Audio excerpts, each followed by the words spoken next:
माननीय डॉक्टर अमर पटनायक जी, माननीय श्री सुशील कुमार मोदी जी। उपसभापति महोदय, मैं इस बिल के समर्थन में बोलने के लिए खड़ा हुआ हूँ। श्रीमती निर्मला सीतारमण जी ने विस्तार से इस बिल के प्रावधानों के बारे में बताया है। उन्होंने बताया कि the provisions of the GST act are being aligned with the tribunal reforms act 2021 to initiate the administrative process for operationalization of GST appellate tribunals at the earliest. Actually, the age has been increased. It is allowed from 67 to 70 for president of the appellate tribunal and for the members from 65 to 67 years. And it has been aligned with the Tribunal Reforms Act 2021. Sati Mahoday, जब हम GST की चर्चा करने के लिए यहाँ पर इस बिल की चर्चा करने के लिए यहाँ इकट्ठे हैं, तो हम आज के दिन श्री अरुण जेटली का स्मरण अवश्य करना चाहेंगे। क्योंकि अगर नरेंद्र मोदी जी की इच्छा शक्ति और श्री अरुण जेटली जी, जिनके बारे में कहते हैं द ग्रेट कंसेंसस बिल्डर, अगर पूरे देश के सभी राज्यों और सभी राजनीतिक दलों में उन्होंने सहमति पैदा नहीं की होती तो इस देश के अंदर जीएसटी लागू करना असंभव कार्य था। और आज हम जब 7.5 साल पीछे मुड़कर देखते हैं तो कहीं सीपीएम की सरकार, कहीं कांग्रेस की सरकार, कहीं बीजेपी, अलग अलग दलों की सरकारें, अलग अलग राज्यों के अंदर टैक्स रेट्स, अलग अलग राज्यों में वैट की प्रक्रिया इतनी अलग थी और उन सभी राज्यों को उन सारे टैक्सेस को इंटीग्रेट करके और वन नेशन वन टैक्स ये इम्प्लीमेंट करना साधारण काम नहीं था। मैं तो इस राज्यों की वित्त समिति का और चेयरमैन रहा और मैं जीएसटी और वैट से लगभग 20 साल से जुड़ा रहा हूँ। मैं कितना कठिन काम है आप इसकी कल्पना नहीं कर सकते हैं सभापति महोदय। क्योंकि हर राज्य के अपने अपने हित, पंजाब और हरियाणा में परचेज टैक्स, उनको they were earning more than 5,000 crore a purchase tax from procurement. Maharashtra was earning more than 5,000 crore from octroi. Bihar जो है वो इंट्री टैक्स से पैसा अर्जित कर रहा था और कोई राज्य इन टैक्सेस को छोड़ने के लिए तैयार नहीं। इसलिए मैं श्री अरुण जेटली जी को अपनी विनम्र श्रद्धांजलि अर्पित करता हूं कि जिनके बारे में एक शब्द में द ग्रेट कंसेंसस बिल्डर, और उन्होंने सभी पार्टियों के लोगों को एक साथ बैठाकर और दोनों सदनों में, राज्यसभा और लोकसभा में सर्वसम्मति से कॉन्स्टिट्यूशन अमेंडमेंट बिल को पारित करवाया। और मैं सभी दलों को भी धन्यवाद देना चाहूँगा। और जो काम मनमोहन सिंह नहीं कर पाए, प्रणब मुखर्जी नहीं कर पाए, वो काम से नरेंद्र मोदी की सरकार ने करके दिखला दिया।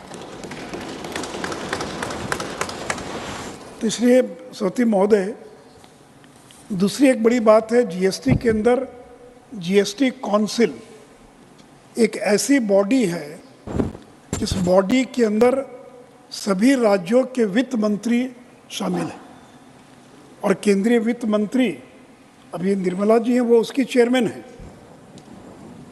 पिछले 7.5 साल में एक निर्णय छोड़कर एक भी निर्णय वोटिंग से नहीं हुआ। बाहर जाकर कुछ भी लोग बयान देते हों, विरोध करते हों, लेकिन जीएसटी काउंसिल की बैठक में सारे निर्णय सर्वसम्मति से लिए गए। ये भी कोई साधारण काम नहीं है। और मैं निर्मला जी को धन्यवाद देना चाहूँगा। मैंने देखा इनको कि अरुण जेटली के बाद हम लोग को डर लगता था कि जीएसटी काउंसिल कैसे चलेगी, क्या अरुण जेटली जिस से चला पाते थे कोई दूसरा चला पाएगा।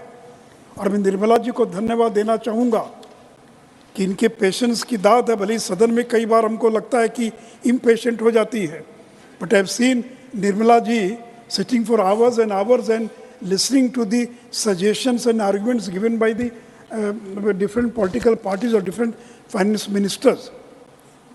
इसे सती महोदय, ये एक ऐसी बॉडी है जो देश के सभी राज्यों को रिप्रेजेंट करती है, सभी व्यूज़ को रिप्रेजेंट करती है, घंटों चर्चा होती है और अंत में बिना वोटिंग के सर्वसम्मति से निर्णय किया जाता है।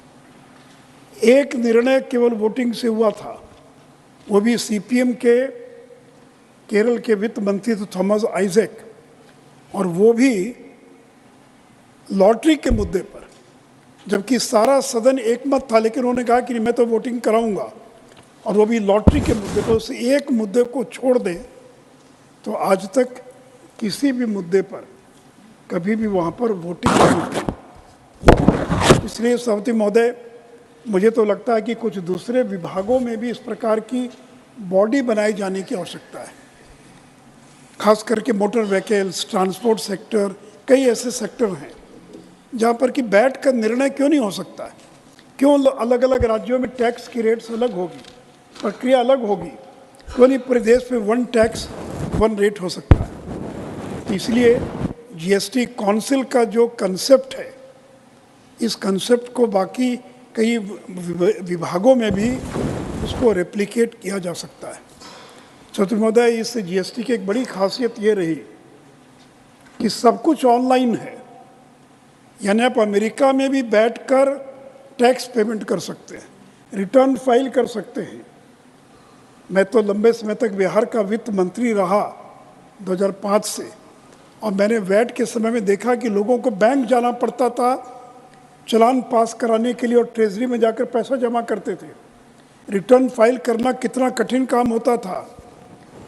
आज सब कुछ ऑनलाइन है, रजिस्ट्रेशन ऑनलाइन, रिटर्न ऑनलाइन, जो टैक्स जमा करना वो ऑनलाइन, रिफंड ऑनलाइन। आपको कॉमर्शियल टैक्सेस डिपार्टमेंट जाने की जरूरत नहीं है। लोगों ने देखा नहीं कि ऑफिस कहाँ पर है, और लोगों ने देखा भी था एक समय के अंदर। और ये जीएसटी नेटवर्क, ये मुझे लगता है कि दुनिया का सबसे बड़ा नेटवर्क है जीएसटीएन, जो जीएसटी नेटवर्क के नाम से जाना जाता है।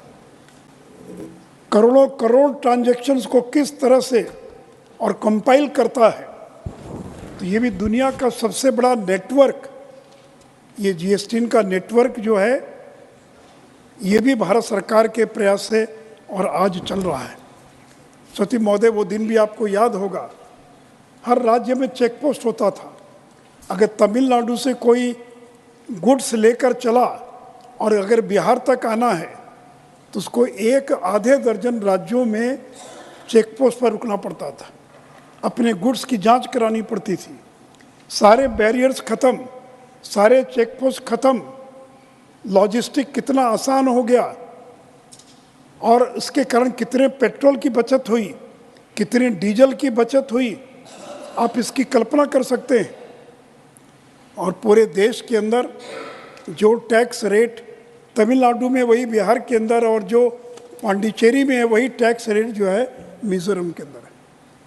तो इसलिए वन टैक्स वन रेट। और सौती महोदय, मुझे बड़ा दुख होता है कि कांग्रेस के एक बड़े नेता इसको गब्बर सिंह टैक्स करते हैं। वो गुड्स एंड सर्विस टैक्स नहीं कहते कि ये गब्बर सिंह टैक्स है।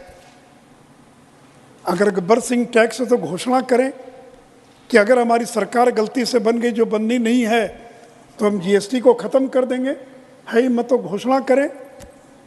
लेकिन आए दिन में देखता हूँ कि वो कहते हैं ये गब्बर सिंह टैक्स है किसी कांग्रेस शासित राज्य की हिम्मत कि जीएसटी में काउंसिल के निर्णयों को अपने राज्य में वो इम्प्लीमेंट न करें। मुझे याद है कि एक साल पहले ये कुछ चीज़ों पर टैक्स रेट बढ़ाने का निर्णय लिया गया था, फूड ग्रेन आइटम्स और बाकी पर।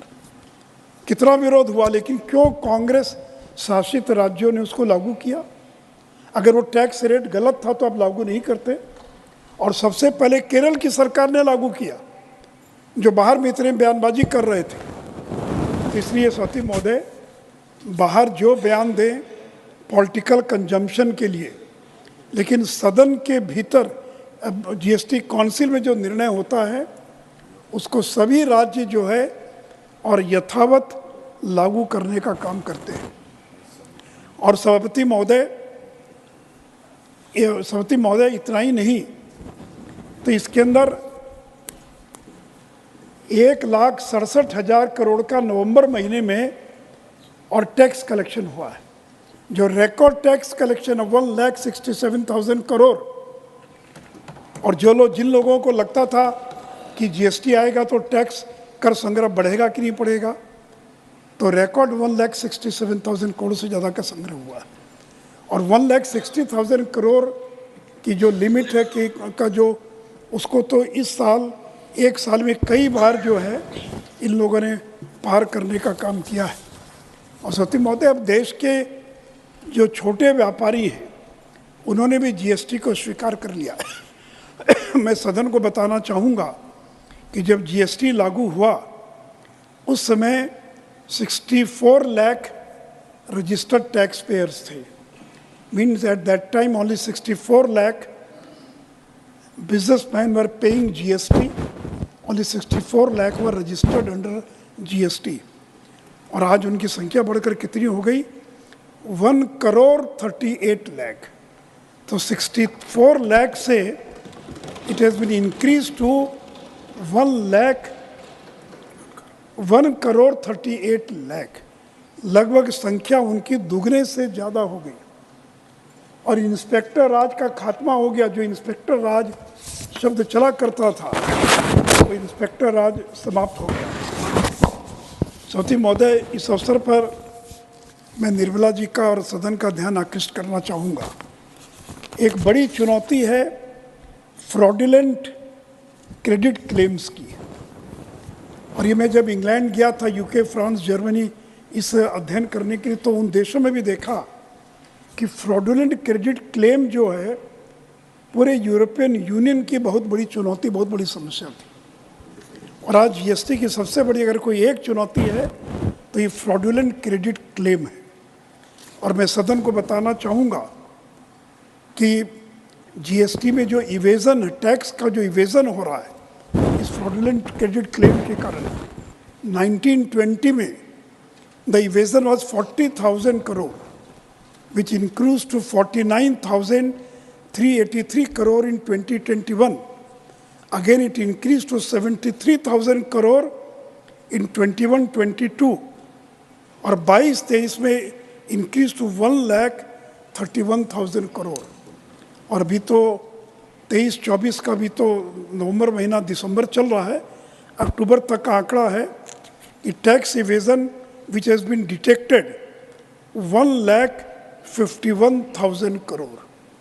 और अगर 19, 20, 20, 21, 21, 22, 22, 23 और 23, 24 अगर ये 4.5 साल का आंकड़ा ले तो 4,46,000 करोड़ का टैक्स इवेजन डिटेक्ट हुआ है। और करीब 1 लाख करोड़ से ज़्यादा का जो इवेजन था वो रिकवर हुआ है। और करीब 1,400 से ज़्यादा लोग गिरफ्तार किए गए। तो ये मैं जानता हूँ कि जीएसटी काउंसिल के सभी राज्य के लोग लगे हैं कि ये जो टैक्स इवेजन हो रहा है और इसको रोकने के लिए किसी इंस्पेक्टर की ज़रूरत नहीं है। ये सारा काम ऑनलाइन जो सिस्टम है वही रेड फ्लैग दिखा देता है, वही बता देता है कि कहाँ गड़बड़ी हो रही है। तो टेक्नोलॉजी का जितना बड़ा इस्तेमाल डायरेक्ट टैक्सेस और इनडायरेक्ट टैक्सेस में हुआ है, मुझे लगता है कि दुनिया में शायद ही कहीं इतना बड़ा इस्तेमाल हुआ होगा। तो निर्मला जी के लिए भी एक बहुत बड़ी ये चुनौती है। इस फ्रॉडुलेंट जो फ्रॉडुलेंट क्रेडिट क्लेम है उस संबंध में मैं सुझाव देना चाहूँगा कि एक तो simplified registration and return process can be considered for those taxpayers who intend to buy and sell only within a state, जो इंटर स्टेट बिजनेस नहीं करते हैं, अपने ही राज्य में माल की खरीद करते और बिक्री करते हैं, उनके लिए एक सिंपल रजिस्ट्रेशन और रिटर्न का प्रोसेस जो है इसके बारे में और गंभीरतापूर्वक विचार करना चाहिए। Because such tax payers do not pose the risk of passing interstate credit which can be buried deep through a network of shell companies. दूसरी बात ये कि जो फ्रॉडुलेंट क्रेडिट क्लेम करने वाले जो लोग हैं, मैं उसके बारे में भी सुझाव देना चाहूँगा। However, fraudulent credit claims are causing concerns not only to government but also to genuine taxpayers whose credit claims are denied because they have accrued from fraudulent sources and the taxpayer is unaware about this. इसको deal करने के लिए robust system of risk profiles may be set up to forewarn likely suspects and subjecting to such persons to comprehensive and physical scrutiny before granting them registration. और मेरा सुझाव होगा कि इस तरह के जो टैक्स पेयर्स हैं, उनके जो क्रेडिट हैं, उनका क्वेंटम जो है वो रेस्ट्रिक्ट कर देना चाहिए। इतना ही वो केवल क्रेडिट क्लेम कर सकते हैं, और अगर वो ठीक व्यवहार करते हैं तो फिर धीरे धीरे उनके क्लेम को और बढ़ाया जा सकता है। तो एक तो ये मैं कहना चाहूँगा। दूसरा मैं ये कहना चाहूँगा कि रजिस्ट्रेशन का जो थ्रेशोल्ड है, I don't remember, madam, what is the threshold as on today, but I think it is 40 lakh is the threshold. So if it is threshold 40 lakh, it was decided about 7.5 years back. So GST Council could think of increasing the threshold, raising the threshold from 40 lakh to 60 lakh. And I still remember when Arun Jaitley was there and we were discussing about the threshold, because earlier it was 20 lakh. So there was suggestion also 60 lakh. 2 minutes और, but ultimately it was decided for 40 lakh. तो मुझे लगता है कि अगर 60 lakh threshold का अगर निर्णय लिया जाता है तो हजारों की संख्या में जो छोटे व्यापारी हैं वो जीएसटी के दायरे से बाहर आ जाएंगे और आपको जीएसटी का भी कोई नुकसान नहीं होगा। और अंतिम मेरा सुझाव है वो जो ऑनलाइन गेमिंग कंपनीज हैं, क्योंकि हाल में government of India has issued 71 show cause notices involving GST to the tune of 1,12,000 crore have been issued to online gaming companies during financial 22-23 और 23-24। इस संबंध में मैं मैडम इतना ही कहना चाहूँगा, to avoid a situation like the online gaming issue where huge demands have been created for the entire GST period and bunched in a just few months। कुछ ही महीनों में आपने नोटिस देकर पूरे पीरियड का 1,12,000 करोड़ की नोटिस दे दिया। There should be ample clarification to trade and the tax administration on other major contentious issues like virtual digital assets and services relating to the digital economy। तो इन 2-3 सुझावों के साथ और अंत में मैं यही कहूँगा, सभापति महोदय, जब जीएसटी लागू हो रहा था तो लोगों ने कहा कि दुनिया की जिस देश में जीएसटी लागू हुआ वहाँ सरकार चली गई, और देश के अंदर दुनिया में सैकड़ों सरकारें थी जो जीएसटी लागू होने के कारण चुनाव हार गई, और यही लोग कह रहे थे भारत के बारे में। मैं धन्यवाद देना चाहूँगा नरेंद्र मोदी जी को, जिन्होंने जीएसटी लागू किया और चुनाव हारने के बजाय प्रचंड बहुमत से और हम दोबारा लौट कर आए। इन्हीं शब्दों के साथ मैं इस बिल का समर्थन करता हूँ। धन्यवाद।